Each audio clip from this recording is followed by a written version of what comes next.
우리에게 주신 하나님의 말씀은 신약성경 마가복음 5장 1절부터 20절까지 말씀입니다. 오늘도 우리 다 함께 자리에서 일어나셔서 이 말씀 한 절씩 교독하도록 하겠습니다. 제가 먼저 1절 말씀을 읽겠습니다. 예수께서 바다 건너편 거라사인의 지방에 이르러 배에서 나오심에 곧 더러운 귀신 들린 사람이 무덤 사이에서 나와 예수를 만나니라. 그 사람은 무덤 사이에 거처하는데 이제는 아무도 그를 쇠사슬로도 맬 수 없게 되었으니 이는 여러 번 고랑과 쇠사슬에 매었어도 쇠사슬을 끊고 고랑을 깨뜨렸음이러라. 그리하여 아무도 그를 제어할 힘이 없는지라. 밤낮 무덤 사이에서나 산에서나 늘 소리 지르며 돌로 자기의 몸을 해치고 있었더라. 그가 멀리서 예수를 보고 달려와 절하며 큰 소리로 부르짖어 이르되 지극히 높으신 하나님의 아들 예수여, 나와 당신이 무슨 상관이 있나이까? 원하건대 하나님 앞에 맹세하고 나를 괴롭히지 마옵소서 하니 이는 예수께서 이미 그에게 이르시기를 더러운 귀신아 그 사람에게서 나오라 하셨음이라. 이에 물으시되 내 이름이 무엇이냐? 이르되 내 이름은 군대니 우리가 많음이니이다 하고 자기를 그 지방에서 내보내지 마시기를 간구하더니 마침 거기 돼지의 큰 떼가 산 곁에서 먹고 있는지라. 이에 간구하여 이르되 우리를 돼지에게로 보내어 들어가게 하소서 하니 허락하신대 더러운 귀신들이 나와서 돼지에게로 들어가매 거의 2,000마리 되는 떼가 바다를 향하여 비탈로 내리달아 바다에서 몰사하거늘. 치던 자들이 도망하여 읍내와 여러 마을에 말하니 사람들이 어떻게 되었는지를 보러 와서 예수께 이르러 그 귀신 들렸던 자 곧 군대 귀신 집혔던 자가 옷을 입고 정신이 온전하여 앉은 것을 보고 두려워하더라. 이에 귀신 들렸던 자가 당한 것과 돼지의 일을 본 자들이 그들에게 알리매 그들이 예수께 그 지방에서 떠나시기를 간구하더라. 예수께서 배에 오르실 때에 귀신 들렸던 사람이 함께 있기를 간구하였으나 허락하지 아니하시고 그에게 이르시되 집으로 돌아가 주께서 내게 어떻게 큰 일을 행하사 너를 불쌍히 여기신 것을 내 가족에게 알리라 하시니 그가 가서 예수께서 자기에게 어떻게 큰 일을 행하셨는지를 데가볼리에 전파하니 모든 사람이 놀랍게 여기더라. 아멘. 자리에 앉으시겠습니다. 말씀드린 것처럼 오늘 설교는 최영삼 목사님께서 말씀을 전해주시는데요. 신학생들을 오랜 기간 가르치신 선생님이십니다. 그러니까 교수님이 쓰신 책 중에 이제 공동서신이라고 불려지는 뭐 요한 1, 2, 3서, 야고보서, 베드로전서 뭐 이런 책들, 신학생들이나 목회자들이 공부하거나 설교할 때 항상 교수님 책을 보거든요. 그래서 신학생들이나 목회자들에게는 굉장히 유명한 선생님이시고 또 말씀을 함께 한국교회를 향해서 나누어 주시는 또 목회자이시기도 합니다. 귀한 목사님 모시게 됐는데요. 우리 목사님께서 나오셔서 복음과 치유, 예수님의 길이라는 제목으로 말씀 전해 주시겠습니다. 우리 귀한 목사님 보내주신 하나님께 감사 박수 올려드리면서 목사님 모시겠습니다.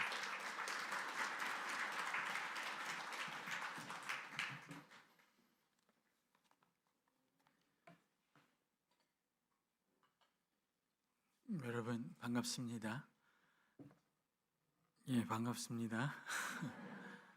저도 코이노니아 챔버 현황 오중주 정말 제가 좋아하는 찬송인데 우리 사김의 교회 주제곡인가요? 저장미꽃 위에 이 사김에 대한 건데 목사님이 1등석에 앉아서 들으셨는데 제가 그 옆에 2등석에 앉아서 너무 저도 감사했습니다.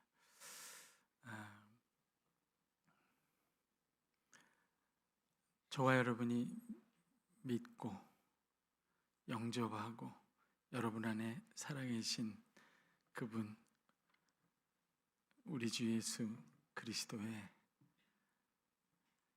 은혜와 생명이 그 영광이 전부 여러분의 것이고 여러분이 그것을 온전히 소유하여 충만하게 누리시기를 주의 이름으로 축복합니다.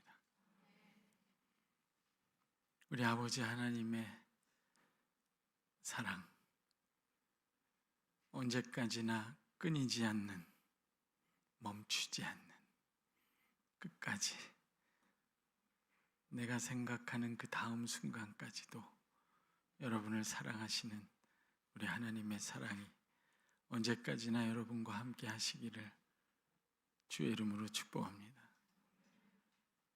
거친 파도가 넘실대는 광야 같은 세상, 험한 바다 같은 세상, 여러분이 지나가실 때 우리 성령 하나님 여러분을 혼자 두지 아니하시고 늘 위로하시고 붙들어 주시고 격려해 주셔서 우리 아버지의 품에 그의 나라에 이를 때까지 항상 지켜주시고 인도해 주시기를 주의 이름으로 축복합니다.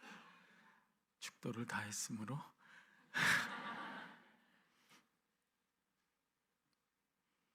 저도 사귐 같은 거 책도 쓰고 했으니까 설교하고 싶었는데 그건 목사님이 잘할 것 같아서 제 마음에 그치지 않는 고민, 생각 이런 것들이 있었어요. 이걸 말씀으로 교회를 향해 좀 나누어야 되겠다 하는 내용이 있습니다. 사회가 우리가 지금 살고 있는 사회가 너무 복잡하고 불안하고 또 우리 교회도 앞길이 안개에 쌓인 것처럼 불투명하고 혼란스럽고 그럴 때 교회는 어떻게 해야 되지? 어떤 길로 가야 되지? 이런 질문이 생길 때 늘 우리 주 예수 그리스도에게 우리가 우리의 시선을 돌리고 그분을 바라보면 모든 게 명확해지죠. 안개가 걷히듯이 모든 것이 분명해지고 갈 길이 보입니다. 그 예수님의 이야기 중에 요즘 우리가 겪는 일들을 생각하며 예수님을 생각할 때 제 마음에 떠오르던 본문이 바로 이 본문인데요.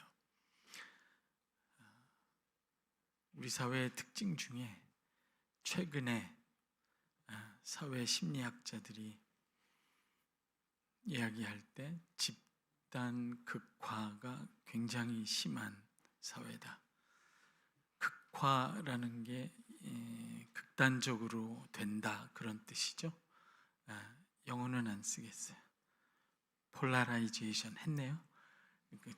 한 개인이 갖고 있는 어떤 견해가 있는데 그게 그 견해를 갖고 있는 어떤 집단에 들어가면 극단적으로 강화되어서 다른 생각을 못 한다는 거죠. 그 반대편에 있는 사람은 존재하지 말아야 되는 사람들처럼 생각할 수밖에 없는 과정 속에 들어간다는 거예요. 그래서 그 사회심리학자들은 어떤 공동체, 조직이나 회사 이런데 중요한 결정을 내려야 하는 사람은 자기 옆에 악마의 변호사라고 하죠. Devil's Advocate에서 이런 사람 자기의 의견에 전적으로 반대를 전문적으로 하는 사람을 옆에 참모로 둬야 한다. 그래야 균형 잡힌 판단을 할 수 있다. 이렇게 권고를 하는데 보통 개인들은 그렇게 하기 어렵죠. 그래서 원치 않게 갈등도 심해집니다. 특별히 IT가 발달하고 인터넷이 발달한 사회에서 알고리즘 이런 것도 있잖아요. 자기가 원하는 정보를 보면 그걸 강화시키는 정보들이 계속 들어오기 때문에 이 현상은 더 심해지죠. 그래서 갈등이 많아요. 어느 사회라고 갈등이 없겠습니까마는 갈등이 극단적으로 부딪히는 사회가 되어 가고 있습니다. 참 마음이 아픈데요. 남녀 간의 갈등도 굉장히 크죠. 우리 청년들한테는 큰 문제고요. 세대 간의 갈등도 있습니다. 제 윗 세대는 이렇게 북한에서 넘어오신 분들, 신앙을 가지고 남쪽에 오신 분들도 많이 계신데요. 이 땅에 와서 신앙의 자유를 지키고 가난한 나라를 일으키고, 그럴 때 교회가 소망을 주고 하나님의 말씀이 큰 힘이 되고 능력이 되어서 경험을 했죠. 우리가 그걸 반공세대라 부릅니다.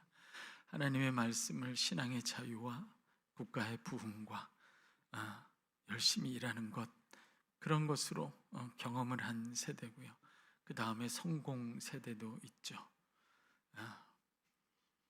오래도록 지금까지 이어온 예수 믿으면 성공하고 성장한다, 그게 또 사실이니까요. 그걸 믿고 하나님의 말씀을 그렇게 경험한 세대도 있고요. 그 다음에는 민주화 세대죠. 독재와 싸우며 하나님이 주신 자유와 인권의 가치를 위해서 싸웠던 세대도 있습니다. 다 하나님의 말씀을 자기 세대, 가장 젊을 때, 청년일 때 뜨겁게 그 시대에 맞게 그걸 경험한 거예요. 그래서 하나님의 말씀의 가장 중요한 가치가 각 세대마다 다르게 나타난 거죠. 요즘 젊은 세대 큰 관심 없습니다. 공정에 관심이 있죠. 경제가 크게 성장하지 않기 때문에 기회가 적으니까 공정하지 않으면 누군가 반칙을 하는 걸 견디지 못합니다. 그래서 이 세대는 공정하신 하나님이 좋을 거예요. 이 여러 가치 중에 반공, 성장, 민주화, 공정, 어느 가치가 중요합니까? 더 중요합니까? 그 중에 어느 하나의 가치를 위해서 다른 가치를 희생시켜야 할 만큼 어느 하나가 압도적이지는 않습니다. 그 중에 어느 하나만 내세운다면 세대들은 서로 갈등할 수밖에 없을 거예요. 이런 것을 모두 끌어안고 모든 세대를 그리스도의 마음으로, 하나님의 마음으로 끌어안아야 할 곳이 저는 교회라고 생각합니다. 어느 것이 귀하지 않겠어요? 그 중에 어느 것이 필요하지 않겠어요? 교회야말로 이 갈등을 치유하고 이걸 끌어안고 모든 세대를 통합하고 사회를 치유해야 될 곳이라고 생각합니다. 근데 교회마저 갈등 속에 있다면 너무나 마음이 아픈 일이죠. 학자들은 여러 가지 통계를 보면요, 갈등 중에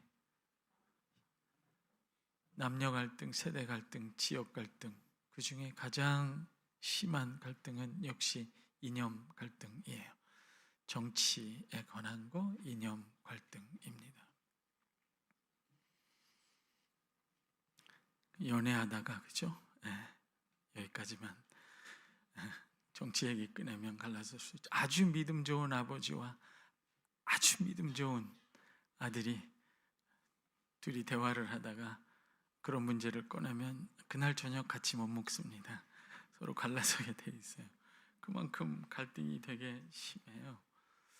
이런 특별히 이념 갈등, 이런 갈등을 생각할 때 제 마음속에 정말 예수님이라면 어떻게 하실까라고 할 때 가장 마음에 떠오르는 본문이 이 본문이었습니다. 왜 그런지 한번 들여다볼게요. 특별히 9절에 나오는 단어 때문에 그러는데요. 예수님이 귀신 들린 사람을 만났죠. 그리고 그 귀신더러 나오라라고 얘기하고 그 귀신의 이름을 물었습니다. 그랬더니 귀신이 자기 이름을 얘기하는데 이름이 군대예요. 그 헬라어로 레기온이라는 단어인데요. 그 당시 6천 명의 보병으로 이루어진 로마 군대의 조직의 단위였습니다. 그러니까 로마 군대 폭력의 영, 그것이 그 사람을 사로잡고 괴롭혔을 가능성이 매우 높아요. 그것을 뒷받침하는 내용 중에 하나가 1절에 나오죠. 1절하고 20절인데 거라사라는 지방에 갔습니다.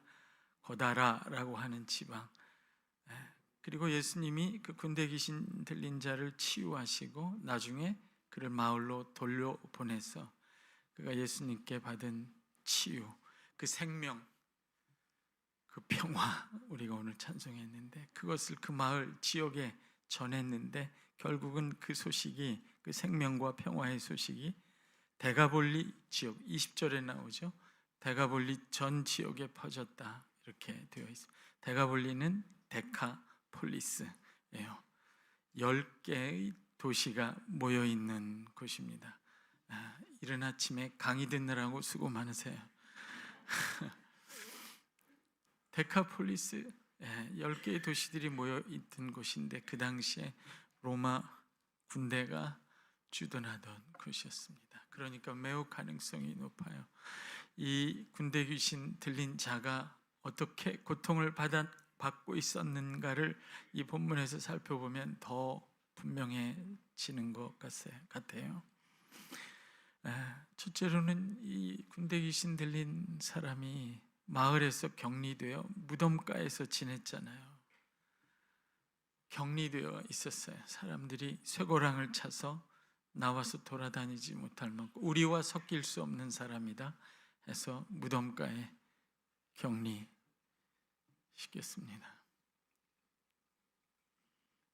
누가복음에 보면 이 사람은 오랫동안 옷을 벗고 지냈어요. 왜 무덤가에 있었을까? 거기에 버려졌을까? 아니면 군대 폭력으로 인해서 죽은 가족이나 친척을 찾기 위해 거기 헤매고 있었을까? 그리고 그도 오랫동안 옷을 벗고 있었어요. 수치죠. 그가 어떤 수치를 당했을까? 그건 알 수 없지만 그 오랫동안 옷을 벗고 지냈어요. 인간으로서의 존엄을 내던지고 살았습니다. 그리고 매우 폭력적이었어요. 돌을 들어서 다른 사람을 친 게 아니라 자기 자신을 해치고 있었어요. 누군가에게 폭력을 당해서 그 폭력으로 자기도 되갚고 싶지만 생각해 보건대 그 폭력을 되갚기 위해서 다른 사람을 해칠 만큼의 그런 강단이 있는 사람은 아닌 거예요. 돌을 들어서 폭력을 자기도 행하고 싶은데 그것으로 자기의 몸을 상하게 하는 사람이었어요. 여러분, 사람은 정상적인 상태에서 인격이 판단을 하고 생각을 하고 어떤 걸 느껴야 될 걸 마땅히 느끼는 상태에서 귀신이 들어가지는 않습니다. 엄청난 충격으로 그 인격이 무너져서 자기가 스스로 생각하기를 포기하고 느끼는 것을 마음대로 할 수 없고 의지가 좌절될 때 그 연약한 아주 무너진 인격 안으로 귀신이 들어갑니다. 그래서 이 사람은 군대 귀신이 들어간 사람이 됩니다. 스스로 사회에서 격리돼서 수치 속에서 자기를 해치는 폭력 속에서 살고 있어요. 그 정도는 다르겠지만 우리 사회에도 오랫동안 이런 전쟁의 폭력, 군대의 폭력에 시달리던 사람들이 많이 있습니다. 저희 아버님은 돌아가셨는데요. 지금 90 넘으신 분들, 아버지 주무실 때 악몽을 많이 꾸셨어요. 제 친구 목사들, 부모님들 중에서도 북한에서 넘어와서 신앙 때문에 신앙을 지키겠다고 이 땅에 내려와서 전쟁을 겪으셨던, 청년 시절에 전쟁을 겪으셨던 목사님들, 부모님들 평생 악몽을 꾸고 삽니다. 우리나라에서 이념은 그냥 사상이 아니에요. 상처고요. 피를 흘린 뼈아픈 기억이고요. 너무너무 두렵고 공포스러운 일이에요. 총탄이 빗발치는 들판을 맨발로 뛰고 또 뛰고 또 뛰는, 숲속에서 어떤 총성 소리가 들리면 어머니가 죽든 형제가 죽든 그 아픈 기억을 가지고 평생을 살던 사람들이 우리 사회에 많이 있습니다. 그 기억들이 남아 있고요. 그 이후에도 오늘 본문에서 읽은 것처럼 이런 군대 폭력에 시달린 사람들도 있습니다. 80년대 그런 일이 일어났죠. 그런 일이 있고 나서 수많은 시민들이 들로 산으로 미친 사람들처럼 무덤가를 뛰어다녔다는 이야기도 들었습니다. 우리 모두의 아픈 이야기예요. 지금은 꽤 유명해졌지만 제가 오래전에 읽은 소설 한강에 소년이 온다라는 소설에 보면 15살짜리 동호 중학생이죠. 애국가를 부르며 도청을 지키다가 군인의 총에 맞아서 죽는 너무나 비참하고 이해할 수 없는 죽음을 죽었던 그 아이의 가족들이 이렇게 쓰는 이런 말을 남긴 것을 소설가가 대신 쓰는 거죠. 그 아이를 보낸 가족의 삶에 대해서 묘사합니다. 동호야, 네가 죽은 뒤 장례식을 치르지 못해 내 삶이 장례식이 되었다. 군대 폭력에 시달렸던 또 다른 시민의 고백을 이렇게 전달합니다. 생존자죠. 나는 싸우고 있습니다. 날마다 혼자서 싸웁니다. 살아남았다는, 아직도 살아있다는 치욕과 싸웁니다. 내가 인간이라는 사실과 싸웁니다. 오직 죽음만이 그 사실로부터 앞당겨 벗어날 유일한 생각, 유일한 길이라는 생각과 싸웁니다. 학자들은 이 군대 귀신 달리며 군대 귀신이 들어서 고통당한 이 사람을 살았으나 죽어있는 사람이라고 표현합니다. 자, 예수님은 이렇게 군대 폭력을 당한 식민지에서 사는 로마 제국의 군대 폭력에 시달린 이 사람들을 예수님은 어떻게 할까요? 이 사람들과 더불어 어떤 일을 할까요? 이 사람들을 어떻게 도울 수 있을까요? 예수님은 어떻게 하실까요? 저는 그게 궁금했습니다. 제자들을 규합해서 이 군대 폭력을 행한 로마 제국과 싸울까? 제가 발견한 건 예수님은 그것 이상의 원수와 싸우고 계시다는 사실을 발견했어요. 그래서 이념이 아니라 복음이 우리가 가야 할 길이구나 생각했어요. 그 이유가 17절에 나옵니다. 여기 등장인물들을 보면요, 예수님이 누구신가, 예수님의 정체를 알게 된 존재는 딱 하나가 나옵니다. 그 군대 귀신이에요. 예수님을 보자마자 예수님이 누구신지 알게 됩니다. 제자들도 모릅니다. 마가복음에서는 그 얘기를 굉장히 많이 해요. 제자들이 계속해서 예수님을 따라다니는데 예수님이 누구신지를 몰라요. 그러니까 다른 싸움을 싸우며 예수님을 따라다닙니다. 내가 예수님을 따라다니면 한 자리 하겠지. 내가 예수님을 등에 업고 이 로마 제국을 뒤엎어야지. 젤롯 땅 같은, 유다 같은 사람도 있었어요. 마가복음은 계속해서 이 사람들이 예수님을 따라다니는데도 예수님의 정체를 모른다고 이야기합니다. 그들이 성령을 받았을 때 예수님이 정말 누구신지 알게 되었죠. 여러분, 예수님이 누군지 충분히 알고 계세요? 너무나도 뜻밖의 이 마을 사람도 모릅니다. 예수님이 누군지. 너무나도 뜻밖의 이 군대 귀신 들린 자가 예수님의 정체를 고백합니다. 그 안에 있는 군대 귀신이 자기보다 더 권세 있는 자이시기 때문에 예수님의 정체를 고백해요. 지극히 높으신 하나님의 아들 예수여. 지극히 높으신, 더 이상 이분과 비교할 권세는 이 땅에도 하늘에도 없다는 거예요. 로마 황제요? 그가 앉아 있는 왕궁은요, 이 비할 바 없는 권세를 가지신 지극히 높으신 하나님의 아들이 앉아 있는 하늘 보좌의 발등상 밑입니다. 싸울 대상도 못 됩니다. 물론 그런 일도 필요하겠죠. 지극히 높으신 하나님의 아들이에요. 비할 바 없는 하늘 위에 땅 위에 비할 바 없는 권세를 가지신 분이에요. 그리고 그가 하나님의 아들입니다. 지극히 거룩하신 분이라는 거예요. 죽음과 멀리 떨어져 있는 분이라는 거예요. 거룩하다, 지극히 거룩하시다 하는 것은 그가 생명으로 충만한 분이다, 그런 뜻입니다. 지극히 거룩하신 분, 생명으로 충만하신 분, 비할 바 없는 권세를 가지신 분. 마가복음 우리가 읽은 본문은 끊임없이 이 더러운 귀신에게 더럽다 더럽다 더럽다 이야기를 합니다.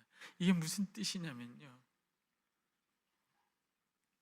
이분은 죽음과도 상관없고 죽음을 제압하시는 분이라는 뜻입니다. 예수님은 죽음의 하수인 노릇하는 군대 폭력으로 이웃 나라들과 민족들을 지배하고 착취하던 로마 제국 정도가 아니라 죽음 그 자체를 상대하신 분이에요. 죽음을 정복하신 분이에요. 생명의 주이신 분이에요. 죽음의 하수인들이 아니라 죽음 자체를 정복하시는 분, 죽음을 이기시는 분이에요.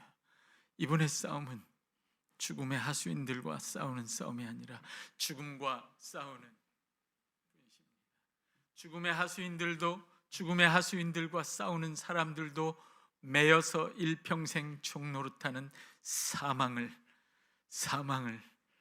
깨뜨리시는 분이에요. 지극히 거룩하신 분, 생명의 주. 이게 여러분이 갖고 계신 그리스도, 예수 그리스도예요, 여러분. 그래서 예수님이 가시는 곳마다 이상한 일이 일어납니다. 지극히 거룩하신 분. 유대인들은요, 자기의 생명을 유지하기 위해서 거룩을 지켜야만 했어요. 부정한 것에 부딪히거나 만나거나 접촉하면 그 부정한 것 때문에 죽음의 영향력 아래 들어가서 자기의 생명을 잃기 때문이죠. 그래서 기필코 거룩을 지키려고 했습니다. 여러분, 거룩이 없으면 생명도 없는 거예요. 이 세상은 끊임없이 거짓을 가르치죠. 거룩이 없어도 생명을 얻고 풍성하게 누릴 수 있다고. 그게 구약에서 모든 바알과 아세라상, 이방 우상들이 하는, 이방 신들이 하는 거짓이요 선전입니다. 거룩은 생명과 함께 갑니다. 거룩을 잃으면 생명도 잃습니다. 왜 밖에 나갔다가 집에 들어갈 때 손을 씻으세요? 건강하기 위해서죠. 마찬가지입니다. 거룩과 생명은 한 덩어리입니다. 그래서 유대인들은 기필코 거룩을 지키려고 한 거예요. 유대인들이 제일 피하던 더러움, 오염, 거룩하지 않은 것, 부정한 것 중에는 세 가지가 있었어요. 피를 흘리는 것, 혈루증 같은 거죠. 그 다음에 레프라라고 하는 거, 피부, 우리가 나병이라고 부르는 건데 피부병인데 전염 속도가 너무 빨라서 사회적으로 격리할 수밖에 없는 것. 그리고 시체입니다. 그걸 만지는 순간 인간은 부정을 타서 죽음의 영향력 아래 놓이게 된다. 그래서 그 세 가지를 그렇게 피하는데요, 예수님의 이야기를 읽어보면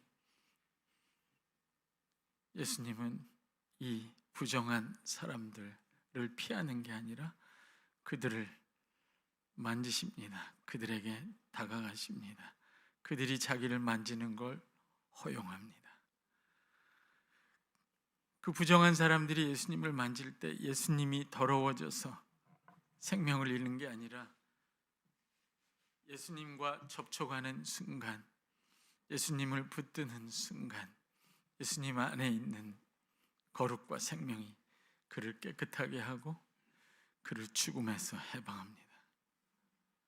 손을 대기만 해도, 그를 붙잡기만 해도, 그를 품기만 해도, 그를 믿기만 해도 그는 생명 덩어리예요. 죽음을 이긴 생명 덩어리예요. 태양이 빛과 열로 가득 찬 것처럼 그분에게는 생명이 가득하고 영원한 생명이 나오시는 생명의 주예요. 그게 지극히 거룩한 분이라 하는 뜻이에요. 생명 덩어리예요. 생명을 주시는 분. 그래서 그분의 싸움은 십자가였어요. 십자가에서 죽으심으로 사망을 사망케 하는 생명의 주예요. 그래서 그분의 가장 큰 사역은 죽음을 이기시고 부활하시는 사역이었어요. 죽음을 이긴 부활, 생명, 그것을 주시기 위해 싸우셨어요.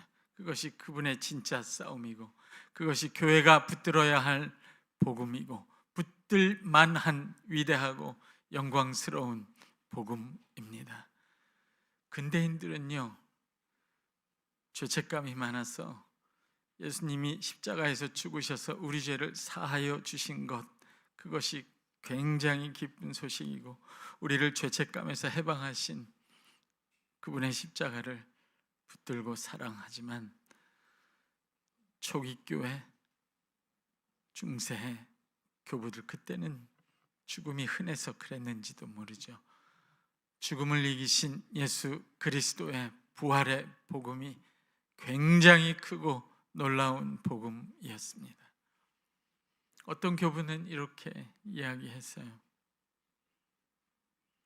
사망이 눈이 멀어서 사람들을 삼키는데, 사망이 눈이 멀어서 사람들을 삼키다가 사람으로 오신 이 생명의 주, 지극히 높으신 하나님의 아들, 죽음이 범접할 수 없는 생명의 주를 사람인 줄 알고 삼켰다는 거예요. 사망이 큰 입을 벌렸어. 그래서 이 반석 같은 이분이, 큰 바위 같은 이분이, 생명의 주가 사망의 뱃속에서 사망의 위장을 찢고 그 배를 터뜨리고 나오셨다는 거예요. 부활하셨다는 거예요. 그래서 사망한 사건이 부활입니다. 부활절도 아닌데 이런 소식을 전해서 왜 부활절만 하세요? 여러분, 명절 때 회사에서 왜 정관장이 나한테까지 안 오지? 섭섭해하지 마세요. 남몰래 보약 쪄서 먹고 아무하고도 안 나누고 그렇게 해도 여러분이 갖고 있는 예수 그리스도로 말미암아 이미 소유하고 누리고 있는 부활 생명과는 아무 관계가 없어요. 여러분이 받으신 예수 그리스도의 부활 생명은 여러분 안에 살아서 여러분의 심령을 거듭나게 하십니다. 심령이 살아있게 해요. 거기서 멈추지 않습니다. 그날이 되면 여러분 안에 있는 예수 그리스도의 부활 생명은 여러분의 죽을 육체도 다시 살려낼 거예요. 부활 육체를 줄 거예요. 그날이 되면 교회는 예수 그리스도의 영원한 부활 생명, 죽음을 이긴 생명으로 충만해질 거예요. 그 교회가 만물 안에서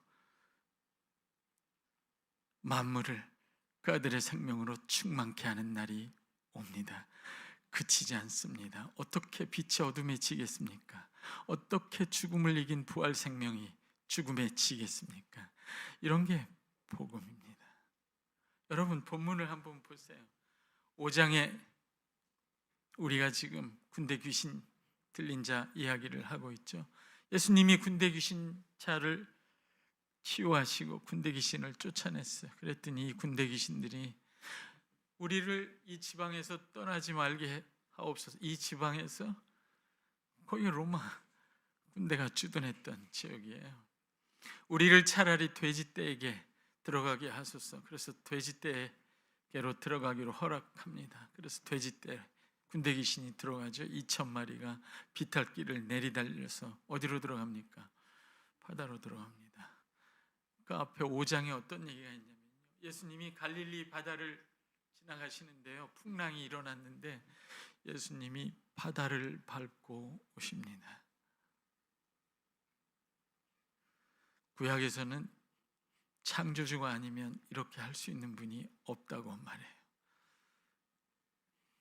저희가 믿고 전하는 예수는요, 혁명가도 아니고 사람도 아니에요. 단지 창조주 하나님이세요. 바다를 밟으시는 생명의 주예요. 고대 바다는 악한 영들이 모여있던 곳입니다.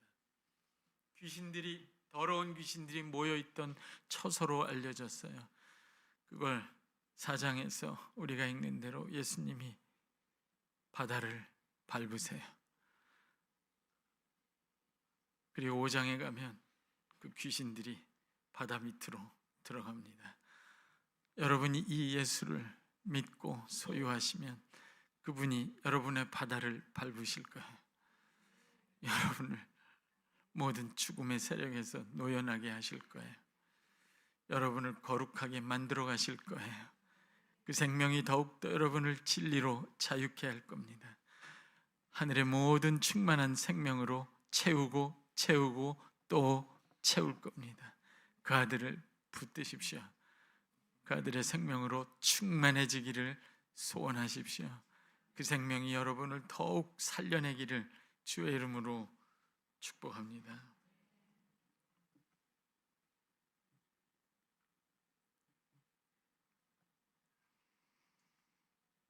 그래서 교회는 복음을 축소해서는 안 됩니다. 교회는 이념으로 복음을 축소할 만큼 복음이 그렇게 연약하지도 작지도 않습니다. 로마가 아니라 죽음을 정복하는 이 생명의 주예요. 제가 안타까운 건 이거예요, 여러분. 아까 말씀드렸죠. 이 땅의 교회는 오랜 역사를 지나오면서 각 시대마다 하나님의 말씀을 자기 세대에 경험합니다. 청년이었을 때, 가장 뜨거울 때 그 신앙을, 성경에 있는 가장 중요한 가치를 받아들임으로 경험해요. 한때는 그게 방공이었어요. 신앙의 자유, 하나님을 마음껏 예배할 수 있는 자유, 그것으로 하나님의 말씀을 경험했습니다. 그 시대에는, 한 세대에는. 얘기했죠. 예수 그리스도의 복음이 들어가면 살아나지 않는 민족, 나라를 보셨습니까?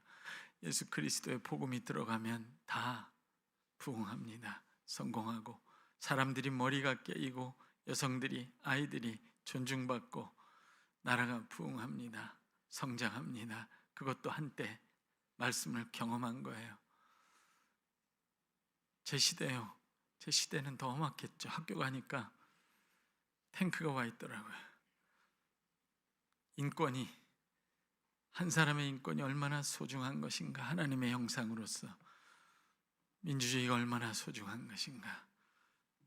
그 세대는 말씀으로 그런 것을 경험합니다. 지금 세대는 얘기했잖아요. 공정이 그렇게 중요한 거라고.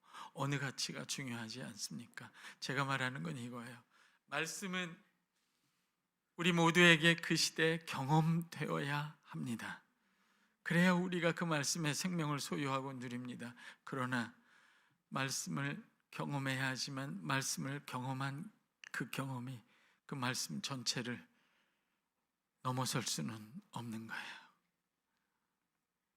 말씀 아래 내 경험을 내려놓을 때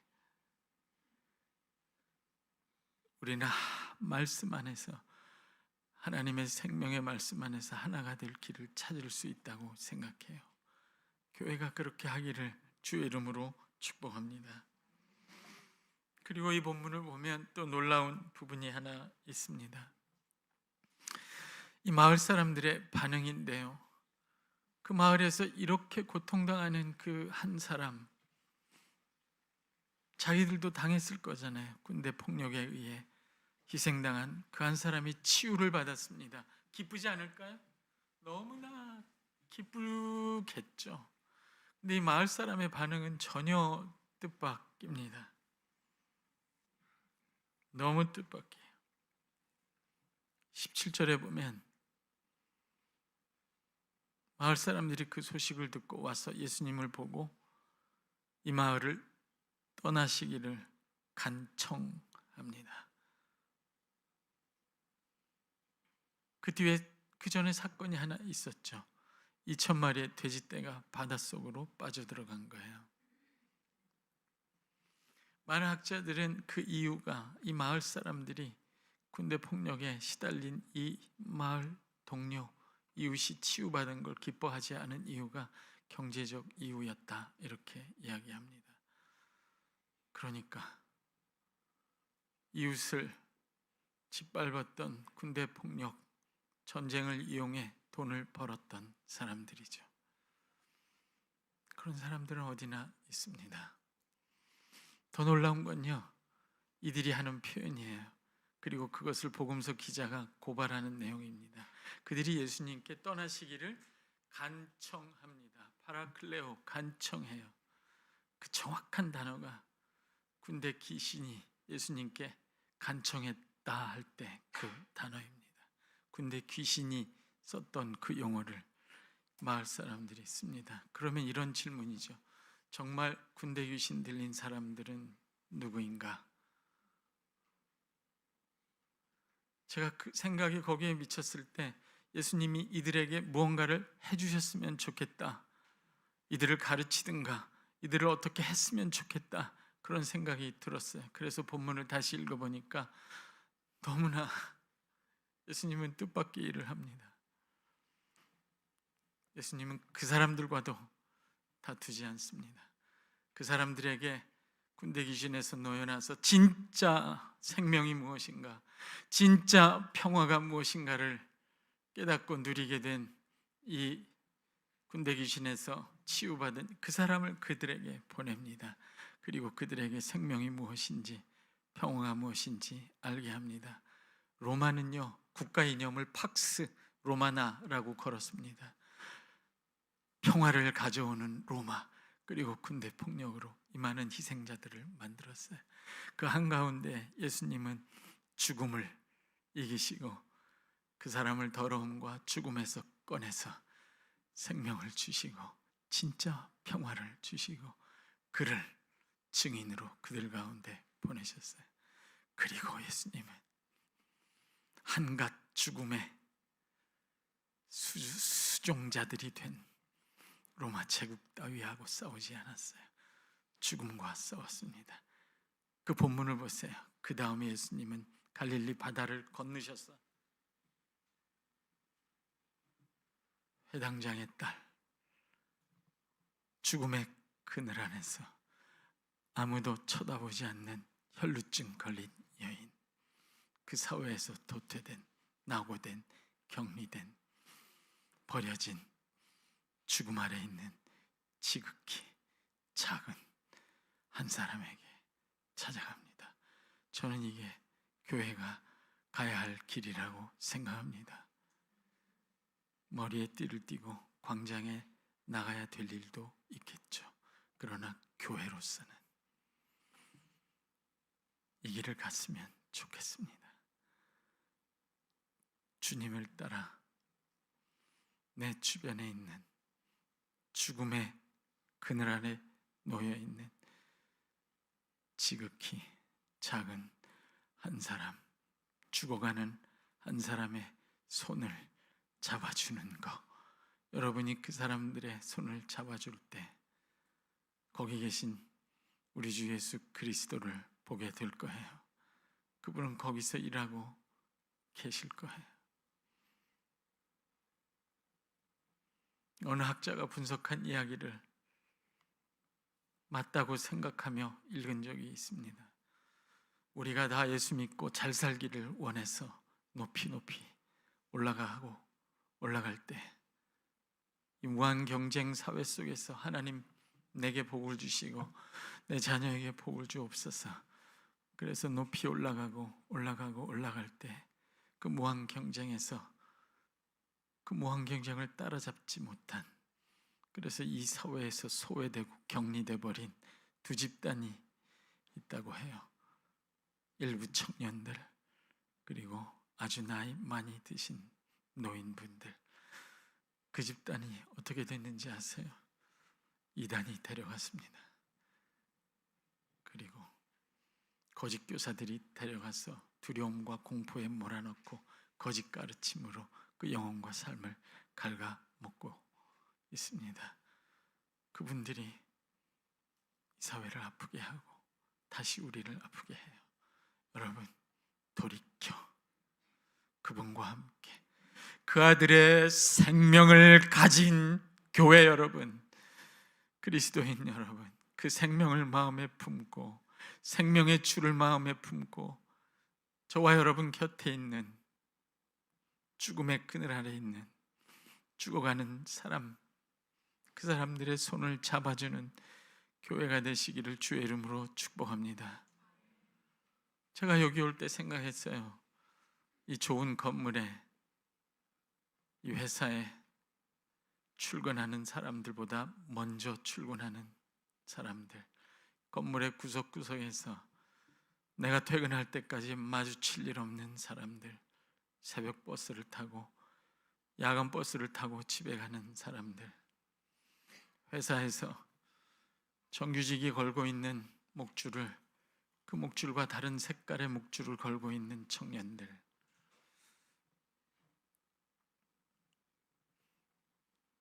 죽음의 그늘 안에 있는 사람들은 누구든지 여러분, 예수 그리스도의 생명을 가지고 그 사람들의 손을 잡아줄 때, 그 사람들을 살려낼 때, 제가 이렇게 말하면서 제가 뭘 했는지 돌아봤어요. 한 게 없어서 죄송합니다. 그런 걸 하나 생각난 게 있어요. 제가 학부에서 교수 생활하면서 조교를 뽑을 때 나한테 도움될 사람, 내가 필요한 학생을 뽑지 않았습니다. 내가 없으면 4년 동안 밥을 못 먹고 졸업을 못할 사람을 조교로 뽑았어요. 내가 필요한 사람이 아니라 나를 필요로 한 사람. 겨우 작은 실천이지만 여러분, 교회가 이 땅에서 죽음 아래 있는 사람들, 그들의 손을 잡아줄 때, 죽음의 그늘을 예수 그리스도의 생명으로 걷어낼 때 이 사회는 치유 받을 거라고 생각합니다. 그게 우리가 주님을 따라 가야 할 길이라고 믿습니다. 그 길을 가시는 여러분에게 우리 주 예수 그리스도의 생명의 능력이, 우리를 살리고 남을 살리는 생명의 능력이 여러분과 여러분의 가정과 자녀들과의 교회 위에 차고 넘치기를 주의 이름으로 축복합니다. 기도하겠습니다. 하나님, 이 상처 많은 민족, 고통받는 나라, 길을 잃은 교회를 불쌍히 여겨 주옵소서. 다시 주님께로 돌아가게 하여 주옵소서. 그 생명을 가지고 죽음뿐인 우리에게 오신 그분, 십자가에서 죽으심으로 자기의 생명을 죽을 우리에게 아낌없이 내어주신 그분, 그 예수 그리스도, 죽음의 비참을 끝내 이 땅에서 지워버릴 생명의 줄을 마음에 품고 그 생명으로 불타오르는 교회 되게 하여 주옵소서. 그 생명으로 우리 주변에 죽어가는 사람들을 살려내는 생명의 사람들 되게 하여 주옵소서. 주님 교회를 불쌍히 여기시고 주님 곁으로, 주님과 함께 걷도록 인도하여 주옵소서. 감사하며 예수님의 이름으로 기도합니다. 아멘.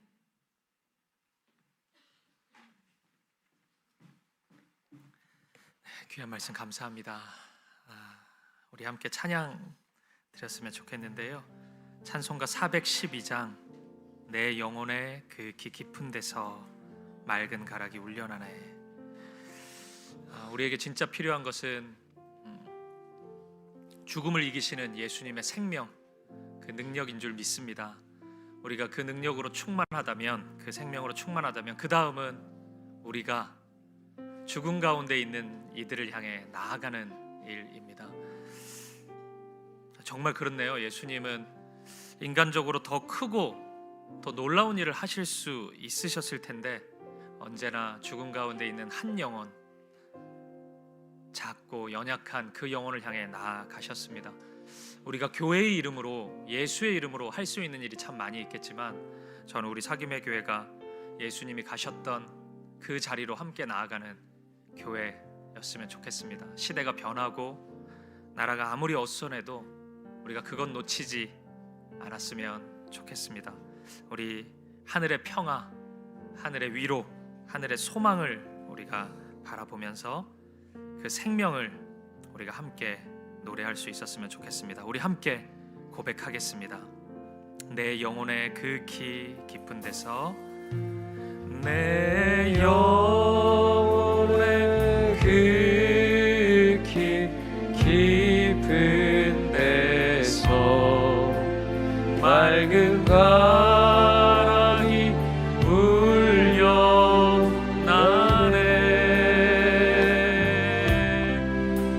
하늘 복조가 언제나 흘러나와 내 영혼을 고이 싸네. 평화로다. 평화로다.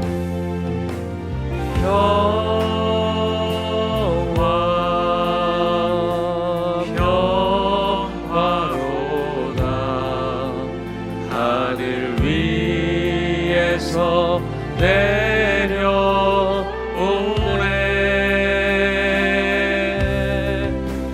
그 사랑의 물결이 영원토록 내 영혼을 덮으소서. 내 마음속에 솟아난 이 평화를, 마음속에 솟아난 이 평화 깊이 묻힌 보배로다. 깊이 묻힌 보배로다. 이 보화를 캐내어 가져갈 자, 나의 보화를 캐내어 가져갈 그 아무도 없습니다. 자, 그 아무도 없으리라. 평화로다.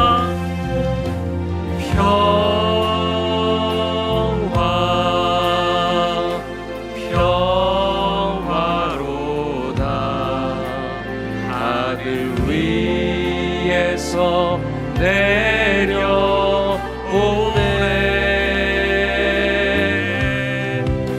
그 사랑의 물결이 영원토록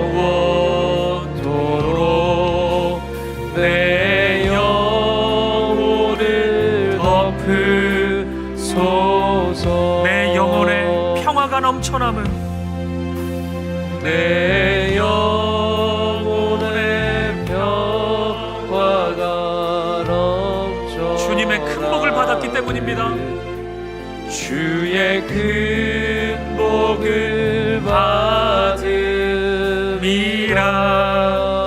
내가 주야로 주님과 함께 있어, 내가 주야로 주님과 함께 그때 있어. 우리가 편히 쉽니다. 내 영혼이 편히 쉬네. 아멘. 평화로다. 평화로다.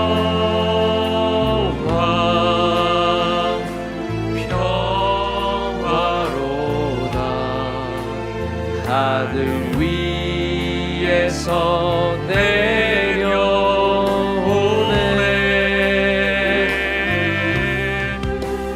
그 사랑의 물결이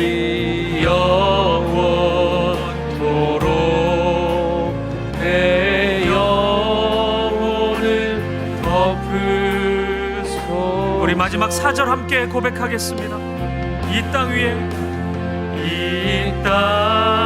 위에 험한 길 가는 참된 평화가 어디에 있습니까? 참된 평화가 어디 있나? 우리 모두 다 예수를 친구 삼아 참 평화를 누립시다. 참 평화를 누리겠네. 아멘. 평화로다. 평화로다.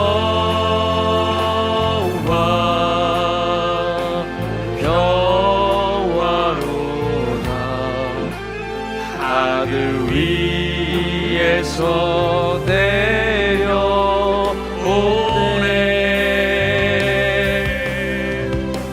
그 사랑의 물결이 영원토록 내 영혼을 덮으소서. 아멘. 우리 이 시간 함께 기도할 때 사랑하는 성도님, 오늘 무덤 사이에 거처하면서 자신을 해하고 생명의 일들을 조금도 경험하지 못하는 이 귀신 들린 자가 어쩌면 우리의 모습일 수 있습니다. 주님이 계시지 않는다면, 주님의 사랑과 생명으로 충만하지 못하다면 우리는 얼마든지 이렇게 살아갈 수 있는 자들입니다. 우리 함께 기도할 때 주님 내게 오셔서 주님으로 채워주십시오. 오직 주님, 예수님으로, 예수님의 말씀으로, 예수님의 사랑으로, 예수님의 생명으로, 그 진리로 나를 채워주십시오. 그래서 나를 참 자유케 해주십시오. 우리 함께 기도합시다. 그리고 그 생명이 나의 삶을, 우리의 가정을 지나 죽음 가운데 있는 한 영혼을 향해 흘러가게 해주십시오. 외면하지 않는 내가 되게 해주십시오.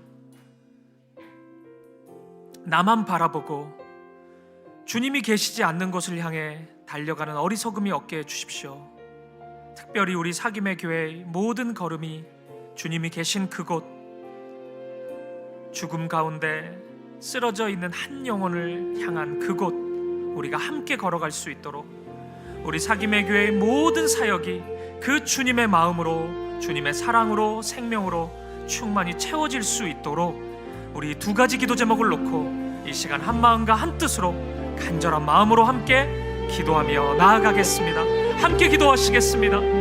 살아계신 아버지 하나님, 오늘 우리가 바로 그런 사람입니다. 바로 우리야말로 주님이 필요한 자고, 주님의 생명이 필요한 자고, 주님의 말씀이 필요한 자입니다. 주님, 우리와 함께하여 주옵소서. 우리를 떠나지 마시고 우리와 함께하여 주옵소서. 주님의 말씀으로 채워주옵소서. 주님의 사랑으로 채워주옵소서.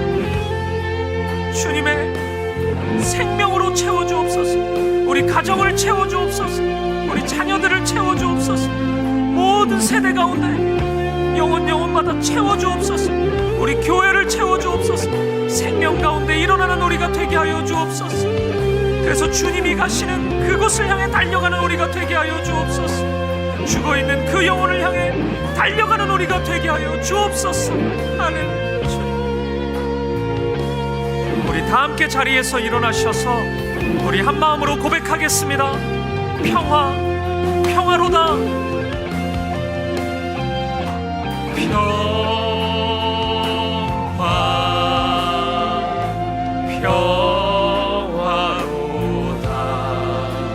하늘 위에서 내려오네.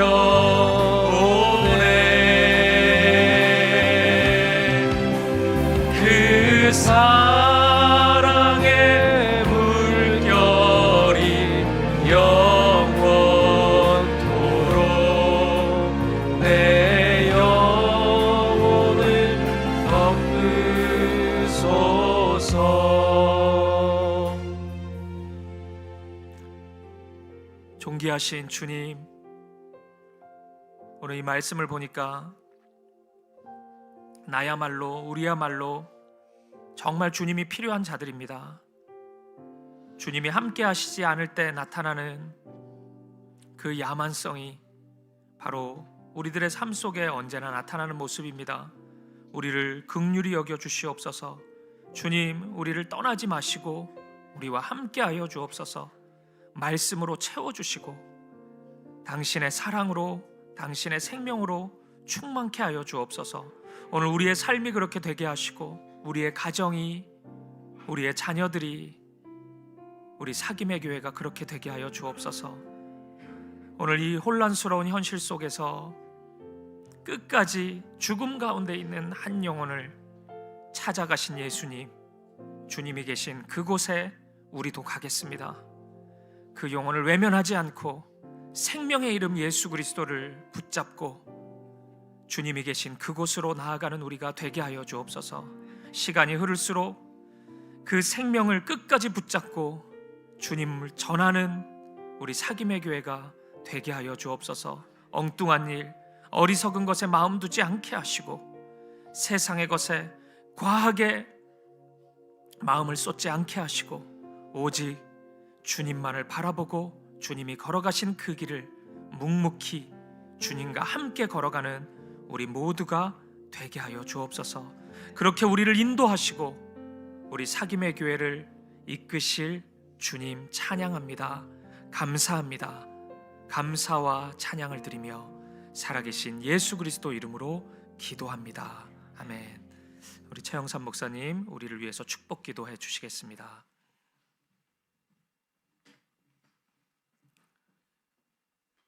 지금은 말씀이 육신이 되사 육신뿐인 우리에게 그 말씀의 영원한 생명을 얻고 누리게 하신 우리 구주 예수 그리스도의 은혜와 이 죄와 죽음과 비참의 세상 한복판에 그 의와 생명과 영광의 아들을 아낌없이 내어주신 하나님 아버지의 극진하신 사랑하심과 그 사랑을 받아 누리게 하시고 알게 하시고 그 아들의 생명을 소유하고 누리며 나누게 하시는 성령 하나님의 위로와 그 생명으로 자기를 살리며 우리에게 맡겨진 사람들을 살리며 죽어가는 이 세상을 살리게 하시는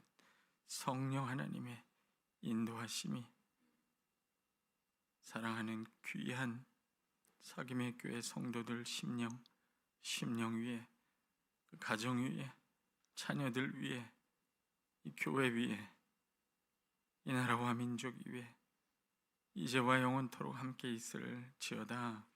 아멘.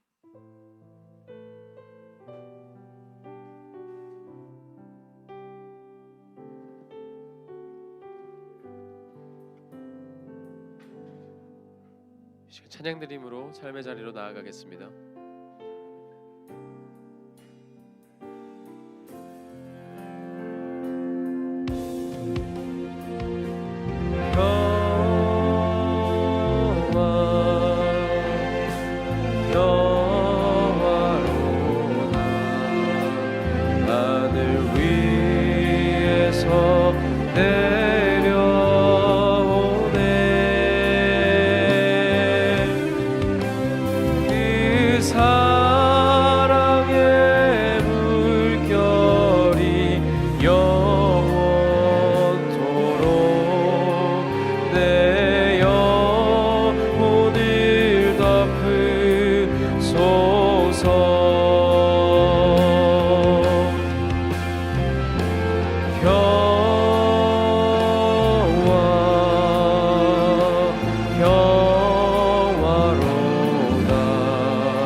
내